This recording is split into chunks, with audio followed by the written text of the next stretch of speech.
పెళ్ళైనా పండగైనా వేడుక ఏదైనా పట్టుచీరల ప్రత్యేక వేదిక వారాహి సిల్క్స్. యుద్ధం వేళ హర్మోజ్ నుంచి ఇండియాకు మరో నౌక చేరింది. ముడి చమురుతో భారత్కు చేరుకుంది జగ్లాడ్కి నౌక. 80,886 మెట్రిక్ టన్నుల ముడి చమురుతో ముంద్రా పోర్టుకు జగ్లాడ్కి చేరుకుంది. ఇక హర్మూజ్ నుంచి భారత్కు క్షేమంగా చేరుకుంది ఈ నౌక. ఇప్పటికే ఎల్పీజీతో భారత్కు శివాలిక్, నందాదేవి నౌకలు వచ్చాయి. త్వరలో మరిన్ని నౌకలు వస్తాయని కూడా కేంద్ర ప్రభుత్వం చెప్తోంది. ఇండియా ఫ్లాగ్స్తో ఉన్న నౌకలను ఇరాన్ విడిచిపెడుతోంది. ఇప్పటికీ హర్మూజ్ తీరంలో ఉద్రిక్త వాతావరణం అయితే నెలకొంది. ఇరాన్ నుంచి హర్మూజ్ను విడిపిస్తామంటూ ట్రంప్ హెచ్చరికలు చేసినటువంటి పరిస్థితి ఉంది.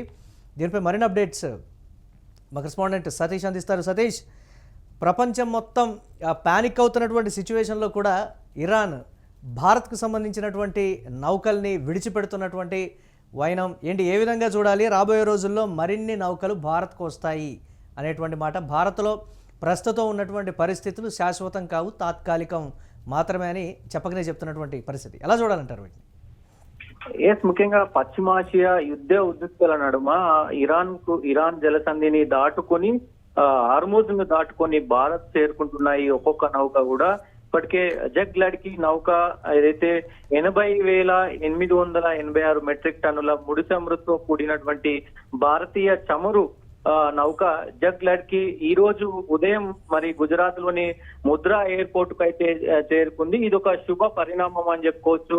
ముఖ్యంగా ఇప్పటికే చమురు మీద కొంత ఆందోళనతో ఉన్నటువంటి భారతదేశ ప్రజలు కూడా దీంతో కొంత ఊరట దొరికిందని చెప్పుకోవచ్చు. ఇప్పటికే గ్యాస్ కు సంబంధించినటువంటి కొరత అయితే ఏర్పడిన పరిస్థితులు కనబడతా ఉన్నాయి. కమర్షియల్ గ్యాసులు ఇప్పటి వరకు దొరకని పరిస్థితి అయితే ఉంది.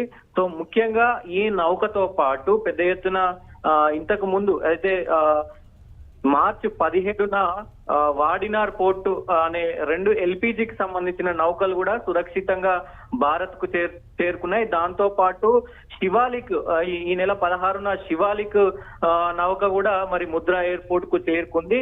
ముఖ్యంగా ఈ నౌకలు ఒక్కొక్కటిగా భారత్ కు చేరుకుంటున్నాయి. ప్రస్తుతానికి మొత్తం కూడా ఏదైతే ఈ హార్మూజ్ జలసంధి దగ్గర మొత్తం ఇండియాకు సంబంధించినటువంటి నౌకలు తప్ప మిగతా ఏ నౌకలను అటు ఇరాన్ కు సంబంధించినటువంటి దేశం ఏ నౌకలను కూడా పంపించట్లేదు. ముఖ్యంగా అమెరికాకు సంబంధించినటువంటి సన్నిహిత దేశాలు కావచ్చు, అలాగే ఇజ్రాయెల్ కు సంబంధించినటువంటి దేశాలకు సంబంధించిన గల్ఫ్ దేశాలకు సంబంధించినటువంటి నౌకలు కావచ్చు, ఇవన్నిటినీ కూడా ఎక్కడ ఆ జలసంధి నుంచి రానివని పరిస్థితి ఉంది.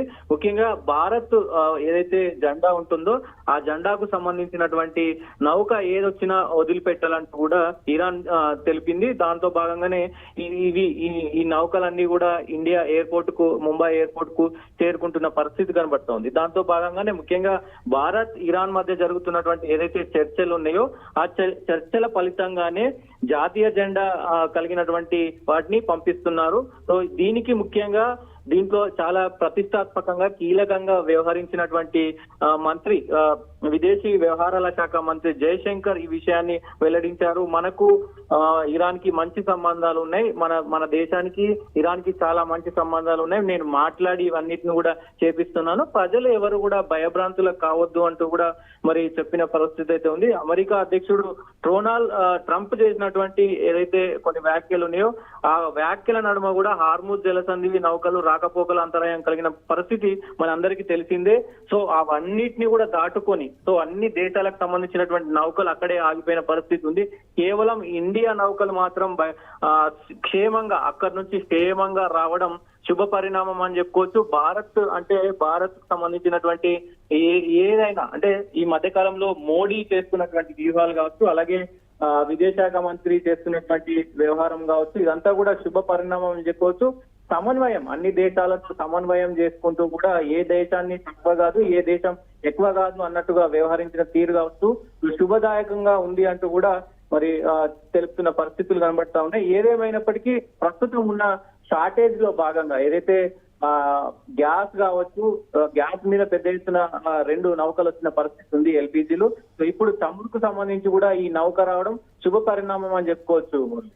రైట్, అంటే దీనికి సంబంధించి రాబోయే రోజుల్లో కొరత అంతా కూడా తీరేటువంటి పరిస్థితి అనేటువంటి మాట. మరిన్ని నౌకలు వస్తాయని కూడా చెప్తున్నారంటే ప్రస్తుతం ఉన్నటువంటి పరిస్థితి అంతా కూడా సాధారణ స్థితికి చేరడానికి ఎన్ని రోజులు పట్టేటువంటి అవకాశం ఉంది? ప్రభుత్వం ఏమైనా, కేంద్ర ప్రభుత్వం దీనికి సంబంధించి ఏమైనా క్లారిటీ ఇస్తోందా సతీష్? దానికి సంబంధించి ఏంటి అప్డేట్స్?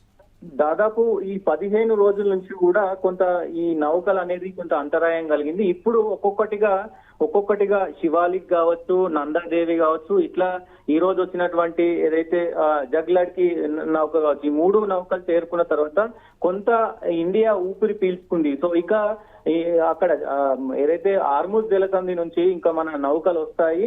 సో ఎలాంటి ప్రాబ్లం లేదు. ఒక వారం రోజుల్లోనే మొత్తం కూడా ఇండియాలో పరిస్థితి యాజ్ యూజువల్ గా మారిపోతుంది అంటూ కూడా మరి ప్రభుత్వ అధికారులు అయితే చెప్తున్న పరిస్థితి కనబడతా ఉంది.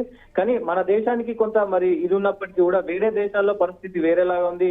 శ్రీలంకలో అన్ని రేట్లు పెరిగిపోయిన పరిస్థితి ఉంది. పాకిస్తాన్ లో పెద్ద ఎత్తున అటు పెరిగిపోయిన పరిస్థితి ఉంది. పెట్రోల్ కావచ్చు, డీజిల్ కావచ్చు, గ్యాస్ కు సంబంధించినటువంటి ఇది కావచ్చు, అన్ని దేశాల్లో రేట్లు అయితే పెరుగుతా ఉన్నాయి. ముడి చమురుకు సంబంధించి దేశవ్యాప్తంగా, ప్రపంచ వ్యాప్తంగా కూడా మొత్తం కూడా దాదాపు 20% పెరిగిన పరిస్థితి ఉంది.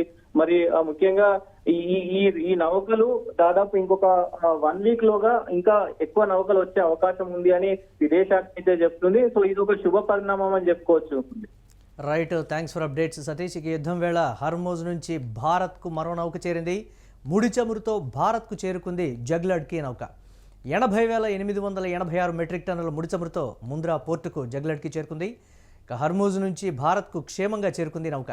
ఇప్పటికే ఎల్పీజీతో భారత్కు వచ్చింది శివాలిక్, అలాగే నందాదేవి నౌకలు. త్వరలో మరిన్ని నౌకలు వస్తాయని కూడా కేంద్ర ప్రభుత్వం చెప్తోంది. ఇండియా ఫ్లాగ్స్తో ఉన్నటువంటి నౌకలను ఇరాన్ విడిచిపెడుతోంది. ఇప్పటికీ హర్మూజ్ తీరంలో ఉద్రిక్త వాతావరణం అయితే నెలకొంది. ఇరాన్ నుంచి హర్మూజ్ను విడిపిస్తామంటూ కూడా ట్రంప్ హెచ్చరికలు జారీ చేశారు.